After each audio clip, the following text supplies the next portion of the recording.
با گسترش بیشتر هوش مصنوعی و امکان استفاده کردن از این سرویس تو ساختن ویدیو و صدا، خیلی از دوستان تصمیم دارن از هوش مصنوعی برای تولید کردن محتوا و به تبع از اون کسب درآمد از یوتیوب و مانتایز کردن کانالشون استفاده بکنن. اما همیشه ترس این موضوع بوده که خب آیا کپی رایت یا قوانین یوتیوب اجازه میدن که ما از هوش مصنوعی استفاده بکنیم برای ساختن ویدیو یا صدا روی ویدیوهامون یا خیر؟ جواب دادن به این سوال توی یک کلمه ممکن نیستش. بهترین منبع خود یوتیوب هستش که یک گزارشی رو در واقع در اختیار کاربرا قرار داده و قوانین خودش برای استفاده کردن از هوش مصنوعی رو توضیح داده.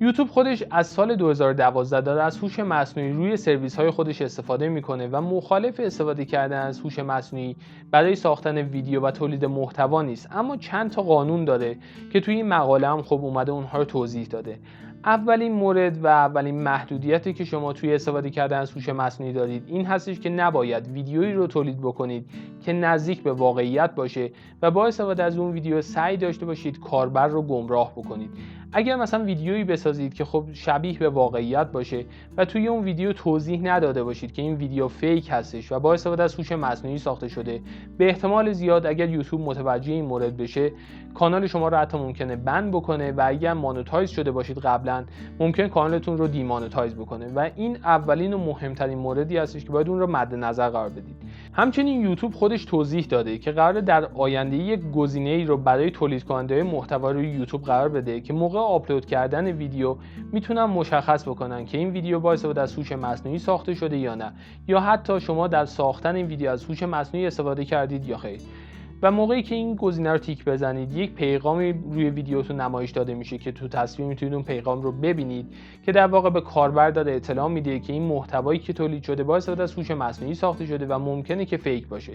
اما تا الان که من این ویدیو رو رکورد میکنم اینطور گزینه‌ای وجود نداره و بهتره که اگر فکر میکنید ویدیوی شما ممکنه گمراه کننده باشه و با استفاده از هوش مصنوعی ساخته شده، حتما تو بخش توضیحات این مورد رو ذکر بکنید که ویدیوتون با استفاده از هوش مصنوعی ساخته شده تا مشکلی برای مانتایز شدن کانالتون ایجاد نشه. نکته دومی که شما باید موقع استفاده کردن از هوش مصنوعی روی این پلتفرم در نظر بگیرید این هستش که اگر شما سعی بکنید صدای یک خواننده یا موزیک یک خواننده رو با استفاده از هوش مصنوعی بازسازی بکنید یا از چهره اون خواننده یا در واقع بازیگر با استفاده از دیپ فیک ویدیو بسازید، به احتمال زیاد یوتیوب باتون برخورد میکنه یا حتی اون خواننده یا بازیگر میتونه ویدیوی شما رو کلیم بکنه، باعث بند شدن کامل کانالتون بشه یا حتی کانالتون رو دیمانتایز بکنه. اگر این دو مورد اصلی رو رعایت بکنید میتونید با استفاده از هوش مصنوعی توی تولید کردن ویدیوهاتون برای یوتیوب استفاده بکنید. بذارید به یک مثال بهتون توضیح بدم. شما میتونید به جای اینکه جلوی دوربین بیایید از وبسایت‌های مثل هیجن که کار تولید محتوا و کاراکتر سازی رو انجام میدن استفاده بکنید،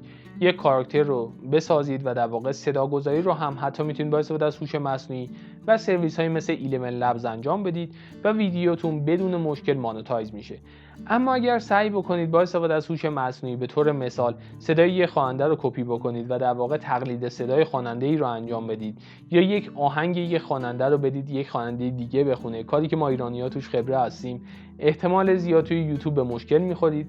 و ویدیوتون یا دیمانتایز میشه یا به صورت کامل کانالتون بند خواهد شد. لینک مقاله رو تو بخش ویدیو گذاشتم، تو بخش توضیحات ویدیو میتونید اون رو بخونید، کامل‌تر بهتون توضیح داده، اما من اصلی ترین موردها رو خدمتتون عرض کردم. در انتها اگر سوالی داشتید تو بخش کامنت ویدیو برام بنویسید و اگر هم دوست داشتید کانال رو سابسکرایب بکنید، زنگوله کنارش رو هم بزنید. ممنونم که تا انتهای این ویدیو همراه من و کانال پرشتک بودید.